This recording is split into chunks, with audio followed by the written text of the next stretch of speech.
Oke, kita lanjutkan ya, Prof. Kusmana. Siap, Bro. Tadi Prof. Kusmana sudah menyampaikan bahwa studi S3 dan juga saya hadir pada waktu pengukuhan guru besar tentang tafsir berperspektif gender ya yang dilakukan oleh Prof. Kusmana. Mungkin Prof. Kusmana bisa menyampaikan kepada kita semua, berbagi kepada kita semua, mengapa Prof. Kusmana mengambil pilihan topik tafsir berperspektif gender itu. Oke, mungkin sebelumnya sedikit klarifikasi teks yang saya tulis untuk pengukuhan guru besar tidak diambil dari disertasi. Oh, iya. Karena disertasi saya berbeda seperti yang di awal saya sudah sampaikan, itu tentang contemporary interpretation of kodrat perempuan, kira-kira begitu.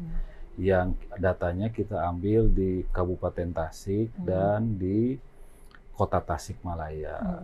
Itu disertasi. Untuk disertasi. Sementara untuk pengukuhan itu adalah semacam resume refleksi saya dari tulisan-tulisan yang selama ini saya menulis isu yang ada hubungannya dengan isu perempuan dan isu gender atau feminisme. Dan saya memberi judul dari teks pengukuhan itu, Maksud Tuhan dalam Dinamika Penafsiran Manusia. Nah, dengan kasus sejumlah ayat-ayat yang ditafsirkan dengan perspektif feminisme. Dan kita tahu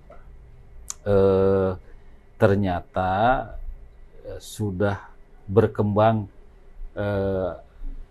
agak jauh dari cara para sarjana modern dan kontemporer dalam mendiskusikan Al-Quran dengan isu-isu gender itu, yang secara kategoris itu bisa dikelompokkan ke dalam beberapa kelompok. Ada yang selain yang umum itu ada liberal, reformis, literalis ya, selain itu juga kalau dilihat dari cara para sarjana mendekati Al-Quran itu ada yang mungkin dipilah menjadi dua ya. Yang kelompok pertama itu si para sarjana memiliki persepsi sendiri, asumsi tersendiri dari Al-Quran, yang asumsi itu kemudian diupayakan, dicarikan justifikasinya, dicarikan alasannya, argumentasinya dalam ayat-ayat Al-Quran dan dalam menafsirkan ayat-ayat Al-Quran. Nah, ini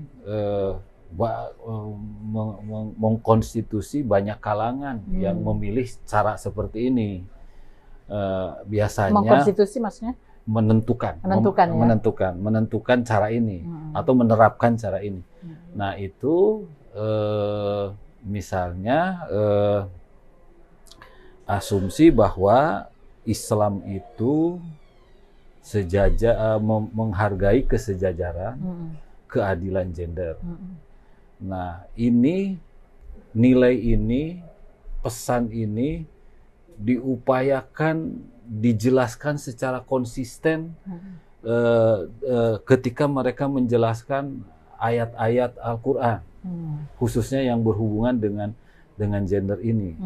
Padahal faktanya di dalam ayat-ayat itu secara redaksional tidak semua ayat-ayat yang ada hubungannya dengan relasi gender itu egaliter. Tetapi sebagian ayat itu memperlakukan laki-laki dan perempuan berbeda. Orang sering menyebutnya hierarkis, ya. Mengutamakan laki-laki daripada perempuan.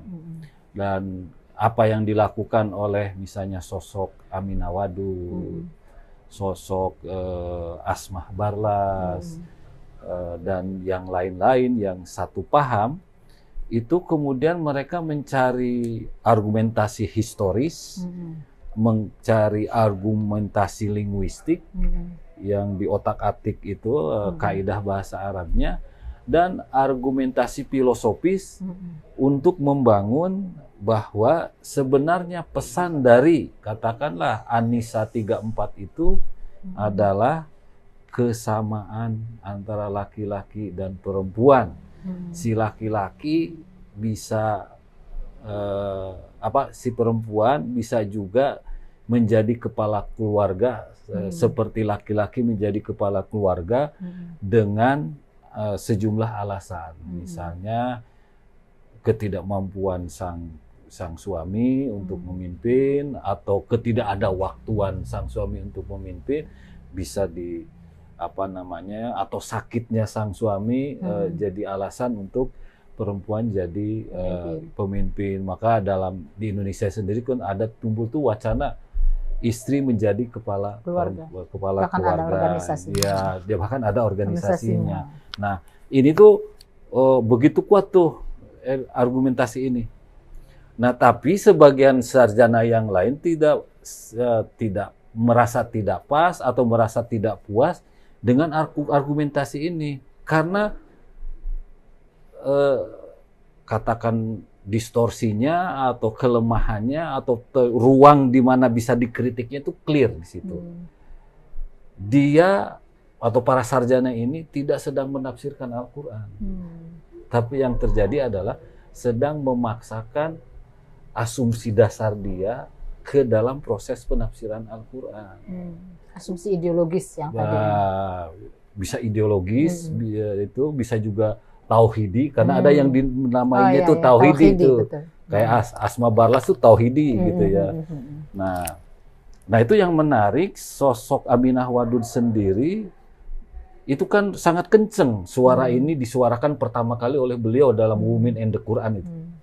Nah, tapi di bukunya yang terakhir yang gender jihad itu, dia sudah menyadari bahwa ini itu adalah ada semacam agak memaksakan kehendak penafsir pada makna Al-Quran.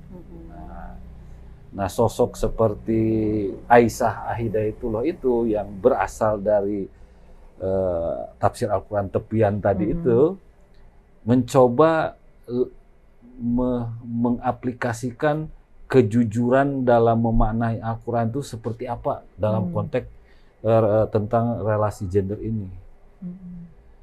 Nah, ini yang menarik adalah penjelasannya. Jadi gini penjelasannya.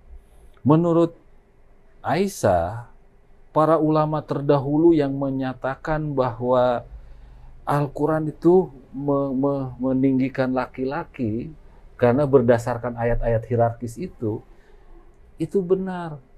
Karena memang Al-Quran pertama kali turun pada masyarakat yang hierarkis, yang patriarki. Bagaimana pesan Al-Quran bisa diterima pada masyarakat yang seperti itu? Jadi para ulama benar mengatakan itu. Hanya Aisyah kemudian menambahkan, agak keliru kalau ulama mengatakan praktek di lapangan itu sebagai sesuatu yang benar. Apalagi kan di dalam hukum Islam itu ada prinsip ya, sesuatu yang sudah biasa itu bisa jadi hukum, al-adah muhakamah. Nah ini menurut dia mungkin dalam konteks dulu benar, tapi dalam konteks sekarang realitas sosial kita ini, kesadaran gendernya, sensitivitas gendernya, dan keadilan sosialnya sudah sangat jauh meningkat. Dalam konteks masyarakat seperti itu adalah kurang pas. Kalau di konteks masyarakat masih harus dikatakan hierarkis itu. Nah, oleh karena itu maka kata Aisyah Hidayatullah, keyakinan bahwa itu Al-Quran itu wahyu Allah dan Allah mengatakan itu benar karena memang tujuannya untuk tujuannya untuk agar Al-Quran itu diterima pesannya oleh masyarakat pada waktu itu. Sekarang sudah berubah, jadi harus dijelaskan bahwa ini itu Al-Quran sifatnya seperti ini itu ketika memang masyarakatnya yang sangat kuat patriarkinya. Sekarang kan rasionalisasi terhadap masyarakat patriarki itu sudah sedemikian rupa. Para penjaga untuk agar terjadi relasi gender yang sejajar itu sudah ada institusi, sudah ada hak asasi perempuan, hak asasi manusia, institusi penjaganya sudah ada, kemudian payung hukumnya sudah ada, kemudian praktek-praktek di lapangannya juga masyarakat yang sadar gender sensitivity dan gender equality sudah banyak, mau laki-laki mau perempuan sudah banyak, maka udah waktunya mungkin pesan Al-Quran yang paling utama yaitu bahwa relasi gender itu equal, kan sebenarnya ada di ayat yang lain kan mengatakan equal itu antara laki-laki dan perempuan itu bisa dikedepankan. Jadi ini kayak semacam strategi dakwahnya Al-Quran pada audiens. Nah ini yang missing dari perhatian sebagian kalangan feminis itu, seolah-olah Al-Quran itu pesannya bersifat umum, padahal Al-Quran juga melihat konteks audiens, kira-kira begitu. Nah ini biasanya kelompok ini disebut kalangan feminis radikal yang seperti ini. Iya. Nah, dari perjalanan panjang ya, Prof. Kusmana menguliki Al-Quran ya, menguliki Al-Quran dan tafsir. Menurut Prof. Kusmana sendiri, Al-Quran itself, ya Al-Quran pada dirinya sendiri itu punya semangat kesetaraan dan keadilan gender atau tidak? Iya, sebenarnya utamanya itu. Tetapi cara Al-Quran menyampaikan pesan yang utama itu sangat kontekstual. Kita harus dudukan bahwa relasi sejajar antara laki-laki dan perempuan itu pesan ideal Al-Quran. Itu yang harus diletakkan utama, sebagai ideal. Tapi fakta realitas di masyarakat itu tidak selalu begitu dan Al-Quran menyadari itu. Makanya Al-Quran masih menerima relasi gender yang patriarki, tetapi banyak sekali komanya. Jadi banyak catatan terhadap relasi patriarki itu oleh Al-Quran. Misalnya, perlakukanlah para perempuan dengan baik, perlakukanlah anak-anak dengan baik, perlakukanlah orang tua dengan baik, dan tidak boleh ada kezaliman dalam relasi antar individu dengan individu yang lain. Nah, itu semua adalah cara Al-Quran untuk menjaga harmoni di masyarakat. Jadi kita tidak gebiah-uyah menyamaratakan realitas sosial yang sangat kompleks itu menjadi satu idealitas tertentu, which is impossible. Al-Quran aja memandang perubahan yang radikal seperti itu tidak mungkin. Kenapa kita menjadi memperlakukan bahwa kita harus menafsirkan Al-Quran semuanya egaliter, padahal Al-Quran menerima semuanya, tapi dengan catatan tadi itu. Jadi kalau ada ayat di dalam Al-Quran yang kesannya hierarkis gitu ya, itu masih koma sebenarnya ya. Nah, karena adalah kelanjutan ayatnya yang semangatnya adalah setara dan adil gender. Betul, gitu ya. Betul. Jadi nanti kita harus lihat karena kan realitas di masyarakat kita itu kayak di Jakarta ini, itu di Sudirman itu mungkin sudah semangat egalitarisme itu sudah sangat kuat ya. Tapi coba itu ke mana itu Kampung Naga itu di mana tuh Tangerang itu. Iya. Statistik kawin di bawah umurnya masih sangat tinggi. Di Bogor itu di bagian mana itu juga masih tinggi. Nah, kalau kita berlakukan ini yang ideal, tidak cocok untuk masyarakat yang seperti itu. Nah, kan agama kan datang untuk merubah akhlak. Iya, jadi ya dirubah akhlaknya. Bagaimana kita memperlakukan perempuan supaya para suami itu tidak semena-mena terhadap para istrinya, kira-kira begitu. Nah, Prof. Kusmana, bagaimana melihat para ahli tafsir ya, terutama di Indonesia tentang pandangan mereka terhadap teks-teks Al-Quran? Apakah sudah punya pandangan setara dan adil gender atau masih hierarkis yang tadi Prof. pernah sampaikan? Secara umum, ide yang saya sampaikan yang berasal dari Aisyah Hidayatullah itu marginal. Marginal ya? Ya masih sangat kecil ya, belum banyak mungkin diterima, belum banyak diketahui, belum banyak diterima kira-kira. Umumnya kita itu dikenalkan dan dijaga dengan cara penjelasan relasi gender model abad pertengahan ya, itu masih umum, walaupun sekarang sudah dengan sejumlah rasionalisasi, karena hampir mungkin semua lah ya, kita ada asosiasi ilmu Al-Quran dan tafsir, materi yang untuk membuka wawasan itu sekarang sudah diberikan, kayak hermeneutika, semiotika itu ada disampaikan, jadi ada pembukaan wawasan, kemudian juga living Quran itu juga ada mata kuliahnya, dan bahkan banyak sekarang kajian-kajian di wilayah itu. Nah, saya kira para mufasir yang terdiri dari PT KIN itu sudah sedikit ada perluasan wawasan lah ya. Nah, saya tidak tahu kalau mereka-mereka yang masih misalnya secara tradisional terbatas pada menyerap dan mengkonsumsi hanya misalnya ilmu-ilmu yang dikembangkan di era abad pertengahan. Nah, itu mungkin ya masih seperti yang sudah-sudah gitu lah, paham relasi gendernya. Saya itu punya perspektif kesetaraan dan keadilan gender di dalam Al-Quran, terutama dalam Islam, itu mendapatkan ilmunya dari Prof. Quraish Shihab, ya. Oke. Dari Prof. Quraish Shihab.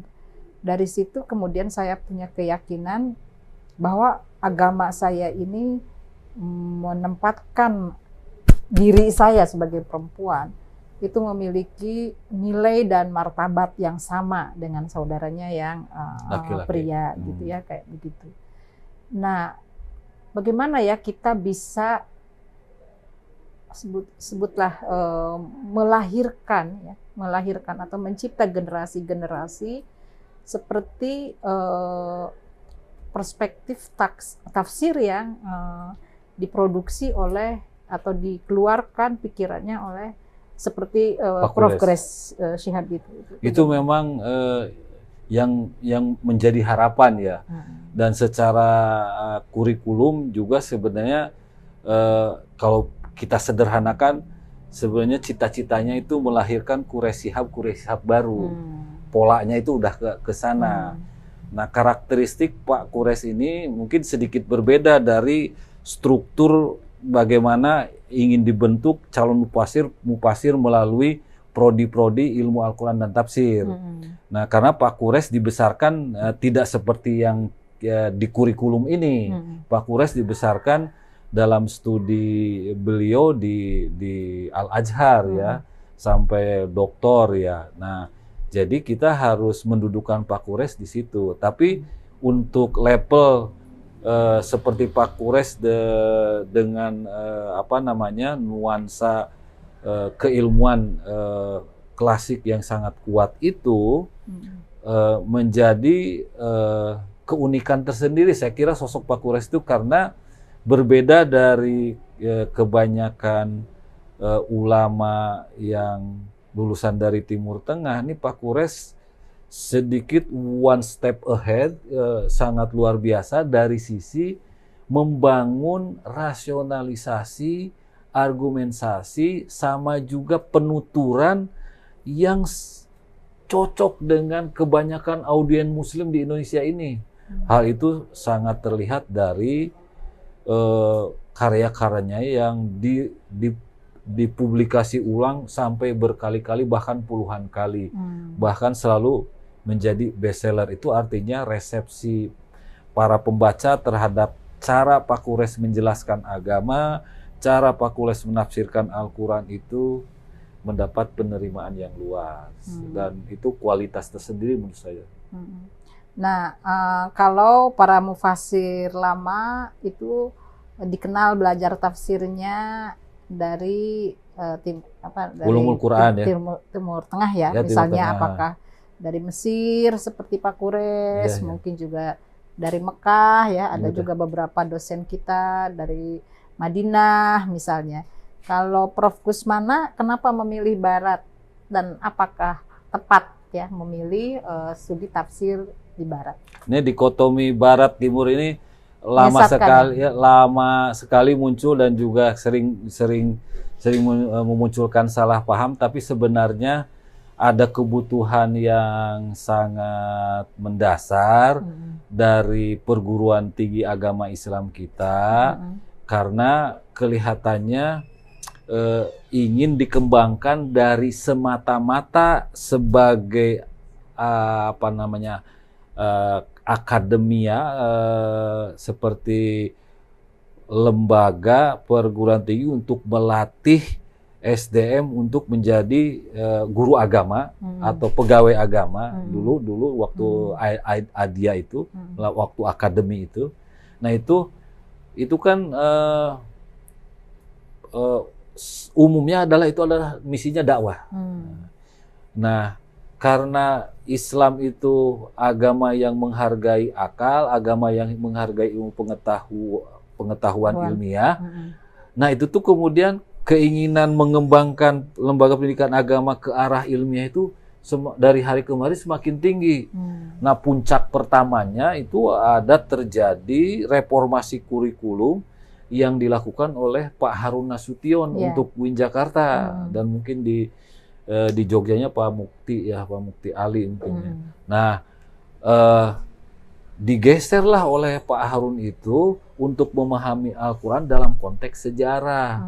Dan dalam konteks sejarah itu ternyata banyak dinamika.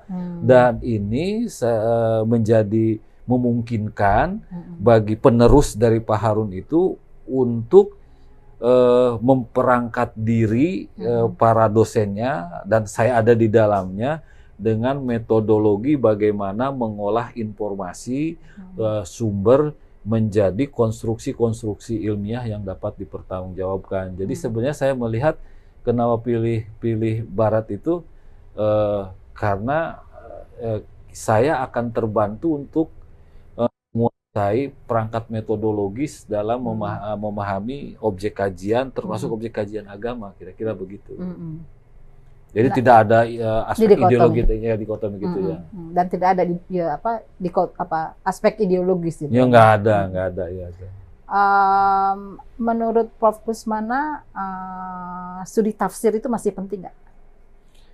Mungkin malah semakin penting karena modernitas itu tidak semuanya menimbulkan hal-hal yang positif. Sebagian bahkan memunculkan kekhawatiran eksistensial ya, eksistensial kekokohan pribadi, mentalitas manusia itu sendiri, bahkan eksistensial environment. Modernitas itu ada problem di situ. Dan agama itu di mana-mana kan untuk mengingatkan agar kembali ke jati diri, agar kembali ke yang benar, agar kembali yang proper, agar kembali ke harmoni, agar kembali kepada kelestarian. Dan saya kira ilmu tafsir tantangan semakin ke sini, tafsirnya semakin penting, tapi ilmunya semakin ke sini semakin tinggi karena kita harus bisa memahamkan pesan Al-Quran dengan nalar-nalar kontemporer modern masyarakat sekarang yang sudah semakin sophisticated, bahkan sekarang sudah bisa direplika di dalam ilmu teknologi informasi yang disebut AI itu. Nah, ini menjadi penting untuk mengembangkan terus ilmu tafsir ini. Karena kalau AI itu kan hanya mengakomodasi apa yang jalan. Nah, kemudian di kode, kemudian jadi kayak menyampaikan ulang saja AI itu, tapi tidak bisa mengembangkan. Yang bisa mengembangkan itu tentu aja manusia. Gitu.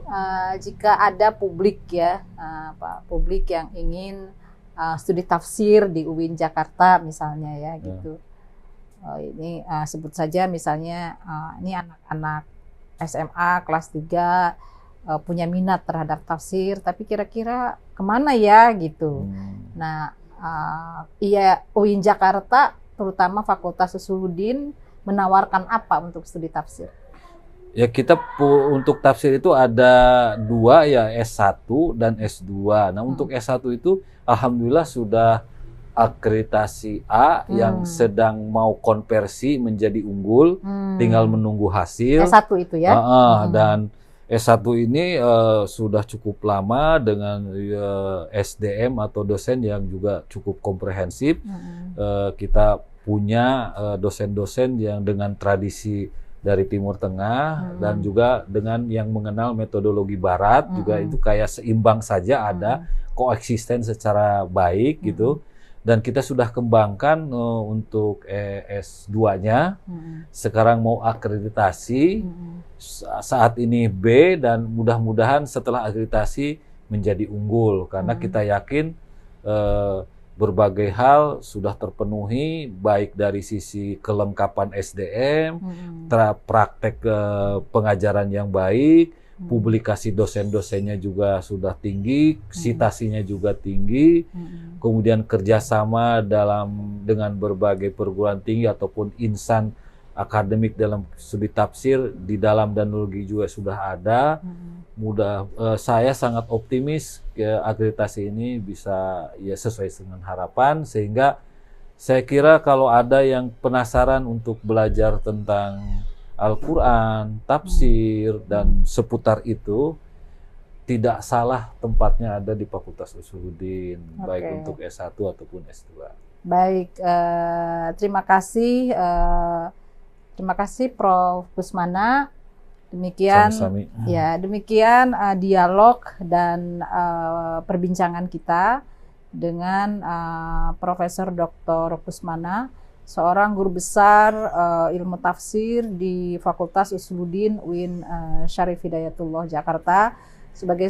Sebagai catatan bagi orang tua yang ingin anaknya menjadi mufasir atau anak-anak muda yang menekuni ilmu agama Islam dalam bidang tafsir, Prof. Kusmana tadi sudah menyampaikan bahwa Fakultas Usuluddin UIN Jakarta adalah tempat yang insya Allah memberikan prospek keilmuan ilmu tafsir yang sophisticated ya, yang insya Allah pakarnya banyak ya, baik latar belakangnya studi di Barat ya, atau juga di negara-negara berpopulasi Muslim ya, seperti Mesir, Madinah, Mekah, dan mungkin juga Maroko ya, dan lain sebagainya. Demikian perbincangan kami ya, saya Neng Dara Afiah, Ketua Alumni Fakultas Usuluddin UIN Syarif Hidayatullah Jakarta, dan Prof. Kusmana, Guru Besar Fakultas Usuluddin UIN Syarif Hidayatullah Jakarta. Jika ini bermanfaat buat kalangan audiens, mohon di-share seluas-luasnya supaya memberikan manfaat kepada para warga para warga media sosial ya, dan juga mereka yang ingin menekuni ilmu-ilmu tafsir.